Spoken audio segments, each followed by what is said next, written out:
Today we're answering another hot question we've been getting, which is how to get residency in Mexico. Unlike what the trolls on TikTok think, that we're here illegally, or that we don't speak Spanish, or that we just kind of showed up here and overstayed our visa, we actually both have temporary residence in Mexico, and we both speak Spanish, which kind of helps. And we wanted to show you what the process of getting that residency was like.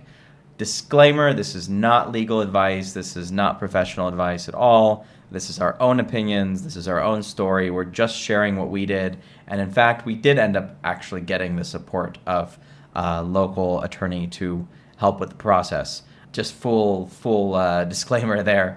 A lot of these things you definitely can do on your own, and there's a lot that are slightly more complicated. So it's good to know that there are a lot of resources, some of which we do share on this channel, to help you actually go through some of these processes a lot easier. Speaking of which, if that is something that you enjoy, make sure to subscribe to this channel and give it a like and hit the notification bell so you don't miss a single video. We've gotten so many requests for videos about what it's like to live in Mexico, how to create a location-independent business, just all of it. And we're doing our best to get as many videos out as possible to answer those questions for you guys. And for the ones who are very interested in moving to Mexico, we put together a free guide to help you just get started with the basics that you would need in order to start that process. And you can find the information on how to download that below. You'll also find resources like our individual YouTube channels where we talk a lot more about online marketing, digital entrepreneurship, online business, lots of things you guys have been asking us for as well. You'll find resources for that below. So Amanda, why would somebody want to get residency in Mexico? Can't you just come as a tourist and live here for 6 months and then go back to the US and come back? Why would somebody want to actually go through the process of getting residency here in Mexico? That's a great question. I know when I first landed here, he was already living here. We were long distance for a while at first, and then didn't know where we were going to live, and we just traveled for a while, and then we decided on Mexico. We just stayed here, basically, after I showed up. And I know you were very concerned. You were really pushing getting the temporary residency because everybody and their mom is moving to Mexico right now. It's not just Americans. It's not just Canadians. Yeah. There's Europeans. There's people from all over Latin America. The lawyer told us there's even Ukrainians moving to Mexico. Everyone and their mom is moving to this country right now. So what's happened is that the Mexican government has had to obviously try and control the flow of humans coming through Mexico, as they should. So, can you one country that at least secures its borders. One country that is attempting to secure its borders, yes, ironically. So I know you were very concerned because, yes, in theory, you could get the 6 months, leave, and come back, but that's becoming less common. We've heard, reports of people who get 3 months. We've heard reports of people who get 1 month, depending on where they flew into. And basically, you're just leaving it at the discretion of the customs agent. Exactly. In addition to that, that's a pain in the butt in and of itself to have to worry about whether or not they're going to give you the stamp for the tourist visa, so you just avoid that hassle. The other reason you might want a residency is to access a bank account. So you cannot get a bank account in Mexico without being a resident. Fun fact, you also can't get a bank account in Mexico without having a Mexican phone number. As I recently learned. So, having a Mexican bank account is not a bad idea if you have small bills to pay here and there. And also you can start diversifying and holding different currencies. We've done videos on how the Mexican peso has been the best performing currency against the USD in the last year and the reasons as to why that's happening. It doesn't look like those reasons are going to go away. So you may want to start holding some pesos and just holding in different currencies as the world is moving more and more away from dollars. That's probably a video for another time where we get geeky with the economics, but the world has been moving away from using the dollar as the standard and the world reserve currency very slowly, but there's more and more news coming out lately about how countries are moving faster in that direction, so it may just also be a good idea to start holding other currencies that have been performing pretty well. And you're going to need a residence permit to do that in order to get the bank account. Also, access to insurance. You need to be a resident. You could probably speak a little bit more to that since you do the insurance shopping. Yeah, you can get certain kinds of insurance like short-term travelers insurance and things like that without having residency in Mexico. Obviously, you can get that with just essentially being a tourist. You don't need any paperwork. But if you're looking to get insurance from a local company in Mexico, which may give you better service or rates or a combination of both, and is designed much more for long-term needs versus somebody who's maybe just visiting a country for a few weeks or a few months, then having that residency in Mexico is really important because that'll allow you to actually apply for those kinds of things. Also, this applies to the Americans in particular.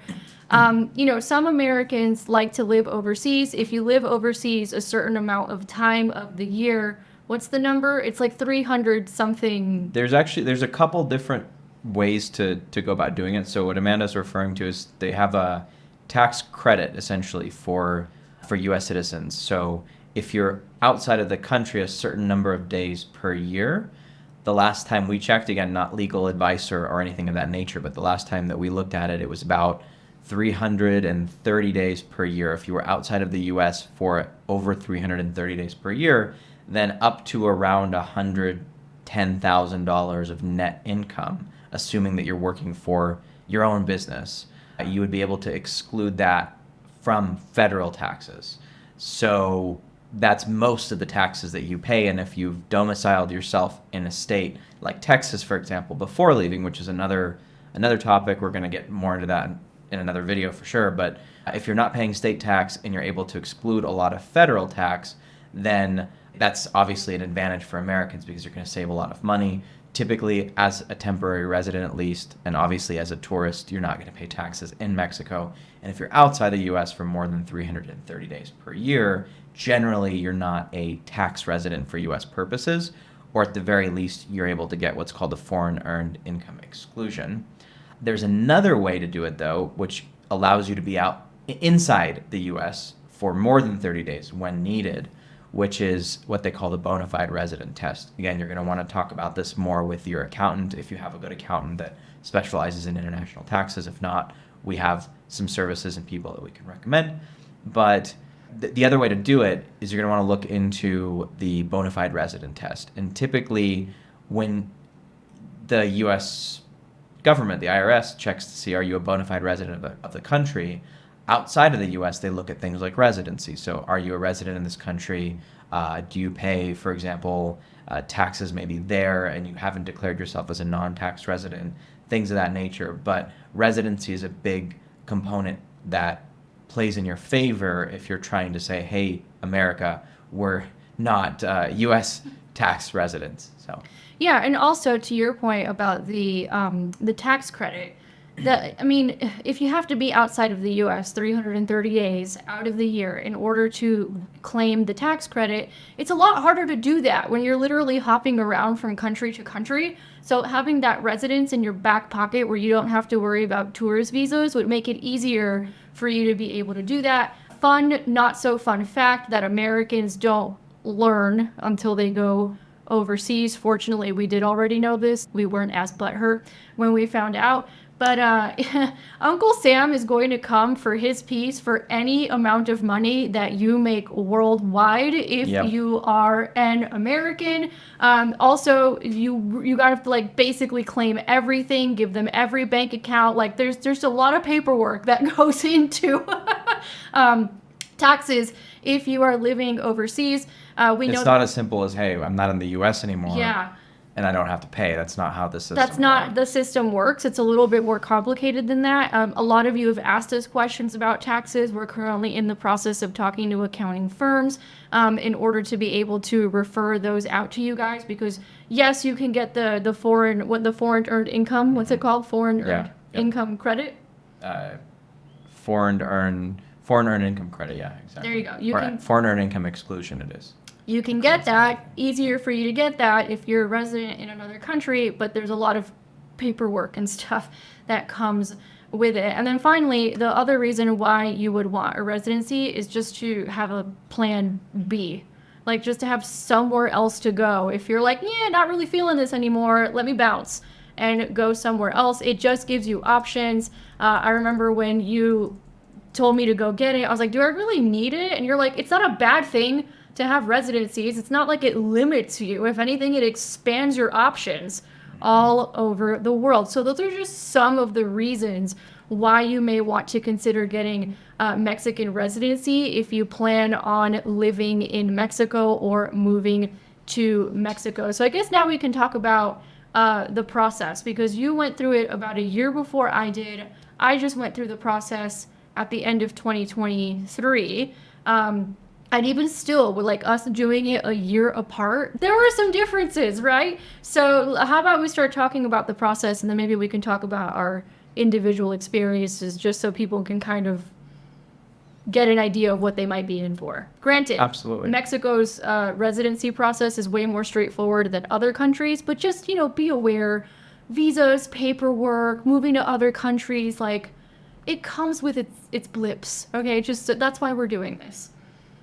Exactly. So it's always helpful to know what the terrain looks like before you get into it. So the process for me was actually a little bit more complicated.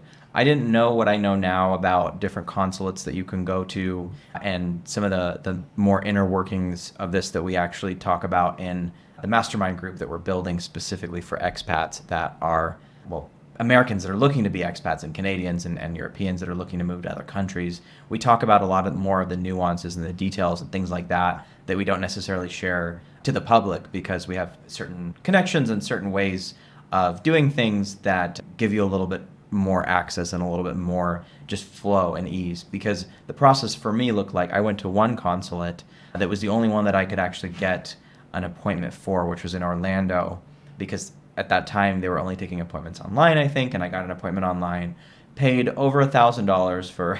I actually was living near San Diego at that point, near by Rosarito, right south of the border, and I had to fly all the way across, go into the U.S., fly all the way across the country, go to Orlando, because you do have to apply in your home country. And I went to Orlando, and because I had income statements that were on my business bank account, they wouldn't accept that in Orlando. So finally, I was able, through some connections that I have here in Mexico, to figure out a little bit better way of doing it. And I found a consulate that was actually able to take those business statements, and I was in and out of there in about 45 minutes with the visa, versus in Orlando, I spent almost a day and a half there and didn't get the visa the first time. So it's important to know kind of where to go, and it does change as well occasionally. So it's important to know those kinds of things. The requirements as of this year, it does vary based on the consulate, but they're anywhere from about 3,200 to about 4,000 USD, about 3,200 to around 4,300 USD, depending on the consulate that you go to as of 2024, in terms of income that they require. So you're going to want to show, on average, a little over, ideally plan for showing at least 4,500 to be like totally safe of income every month in the past 6 months. And with that, you can qualify for temporary residence. With a permanent residence, it's closer to about 7,000 USD per month. And depending on the consulate, they may or may not even give you permanent residence unless you're of retirement age. That's one of the requirements they have. If you want the permanent residence right away, that you're also of retirement age, or that you have significant savings or something of that nature. If you have just savings and no income, you'll need around 50,000 USD in a bank account that you can show sitting there for the last 6 months in order to qualify for the temporary residence. We don't have the exact numbers for permanent, but it's going to be higher by about similar proportions as the income. You basically need that. You need to prove that in the last 6 months you've had that those savings amounts or that income consistently, not average. It's very, very important that you have that coming in, ideally to your personal, but if not, at least to a business bank account if you go to the right consulate, every single month as a minimum, as long as you hit that threshold. And it is going up every year. When I applied, I think the minimum requirement was about $3,200 or so. Me too. On the high end, it was like Literally 28 a to month. 32. Yeah. Now it's gone up almost $1,000, again, depending on what range the consulate uses, because they're all different. They're all independent. But it's gone up by like 20%. Yeah, And it's it gone keeps up. going up. And it keeps going up. And again, that's because Americans are moving to Mexico in droves. A lot of A people. lot of, not even just Americans, just a lot of people, because we'll talk about my experience and how I learned about all of that. By the way, pro tip, because this is when Amanda learned the hard way. Pro tip. I didn't know this at the time, but when I came over to Mexico and I was here on the tourist visa first, and then I said, okay, we're going to stay. And he's like, you got to go get your temporary residency. I switched business bank accounts halfway through the year.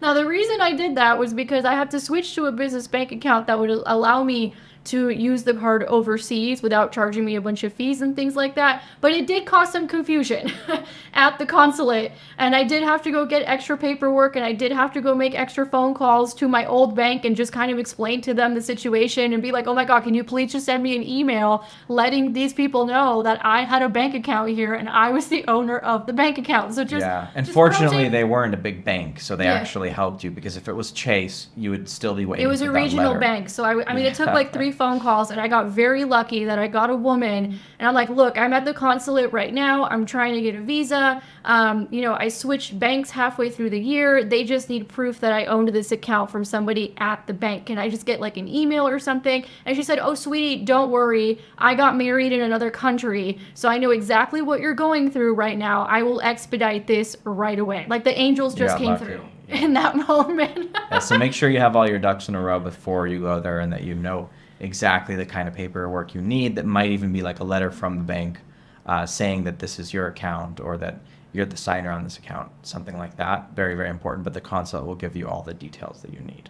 Okay, so that's part one. There's actually a 2-part process. So what's the second part of the process? So that's what you do with the consulate, where you apply, you get approved. Usually, to the best of my knowledge now, all of them do this, but from our experience, you go in and the same day they take your passport in. When they approve you, they put the visa sticker in there, they authorize it, and now you've got your visa. They don't hold your passport or anything like that, like other countries sometimes do.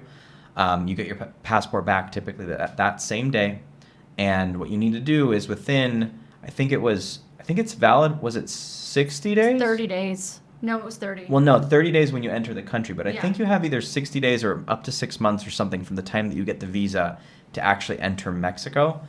You're going to want to double check on that, but there's a certain period of time that they give you, and they'll write it in the visa, that most people that are going to go and apply for residency are probably going to go there fairly soon after. But just so you know, you want to make sure that you get really clear, because there is a window of time between the time they give you the visa and the time that you have to enter Mexico with that visa to get it then processed into an actual resident card. So once you enter Mexico with that visa, very, very important, you need to make sure that you tell them when you're entering at immigration, you don't go through the machines if you're going through like Cancun or one of the big airports where they have the passport machines. You can't do that. You're going to lose your residency, and you're going to have to do the whole thing all over again.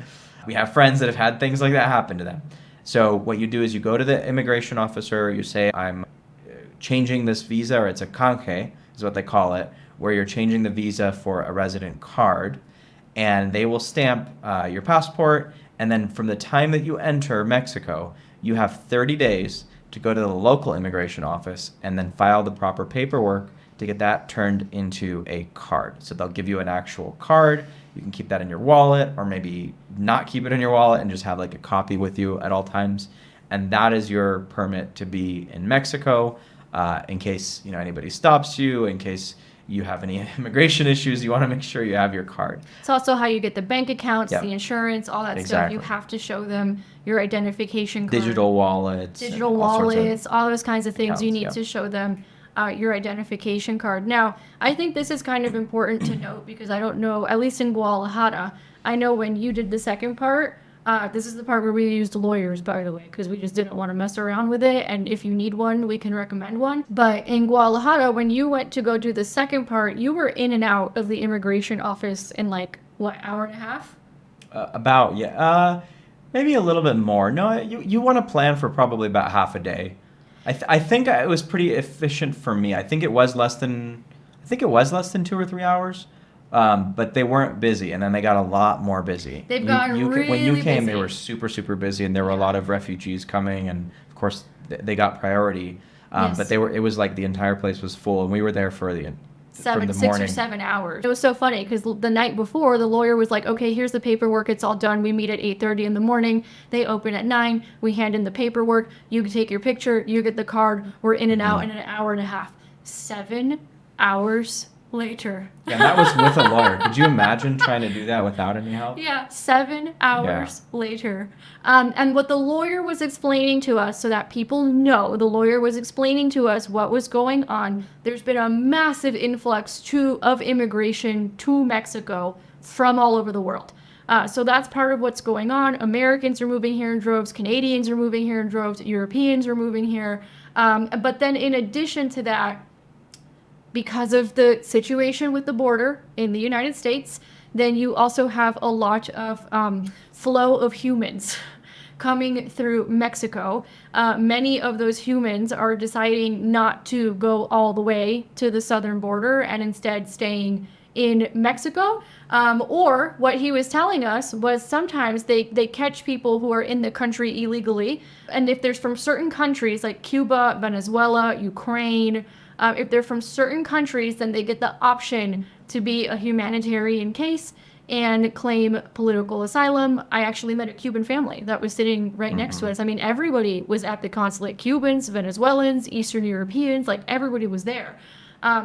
So what was happening was, even though we got there very early in the morning, what was happening was the line for humanitarian cases kept getting longer and longer and longer. And because they're humanitarian cases, then they get priority. So then it kind of pushed everybody back. All of that to say, right? Just plan to be at the immigration office for like a whole day. And that's in Guadalajara, which is a smaller city.